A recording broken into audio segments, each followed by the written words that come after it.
Hello everyone. So we are discussing previous year questions of the chapter Biotechnology, Principles and Processes and the topic Tools of Recombinant DNA Technology. In today's session, we are going to discuss a short answer type question of 3 marks which was asked in the CBSE Board 2020. So the question is, given below is the diagram representing the observation made for separating DNA fragments by gel electrophoresis technique. Observe the illustration and answer the questions that follow.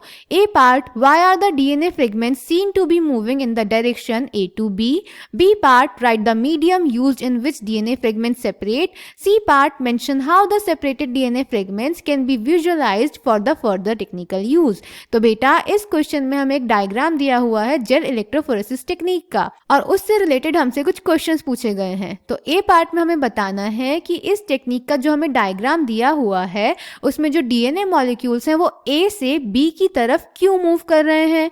फिर B part में हमें बताना है कि इस technique में जो medium use हो रहा है वो कौन सा है और सी पार्ट में हमें बताना है कि जो डीएनए फ्रेगमेंट्स इस टेक्निक में हमने सेपरेट किए हैं उन्हें हम कैसे देख सकते हैं। क्लियर?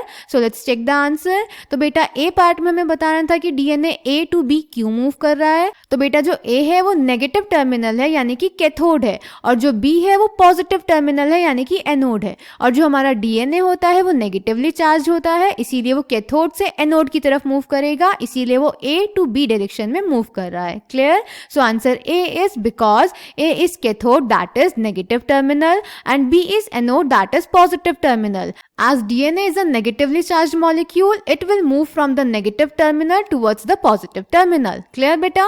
Then B part में हमें बताना था कि इस टेक्निक में जो मीडियम यूज हो रहा है वो कौन सा है। तो बेटा इस टेक्निक में जो मीडियम यूज होता है वो होता है अगरोस जेल जिसको हम सीवीड से एक्सट्रैक्ट कर सकते हैं। So answer B is agarose gel extracted from seaweeds. Then बेटा सी पार्ट में हमें बताना था कि इन डीएनए फ्रेगमेंट्स को हम कैसे देख सकते हैं। तो बेटा इनको हम स्टेनिंग की हेल्प से देख सकते हैं। इनको हम एथिडियम ब्रोमाइड से स्टेन करेंगे, फिर उनको यूवी रेज में देखेंगे तो ये यूवी रेज में हमें ऑरेंज कलर के बैंड्स दिखेंगे। Clear? So answer C is the separated DNA fragments can be visualised only after staining the DNA with the compound known as ethidium bromide followed by exposure to UV radiation. You can see bright orange colored bands of DNA in an ethidium bromide stained gel exposed to UV light. So I hope this question is clear to you. Thank you.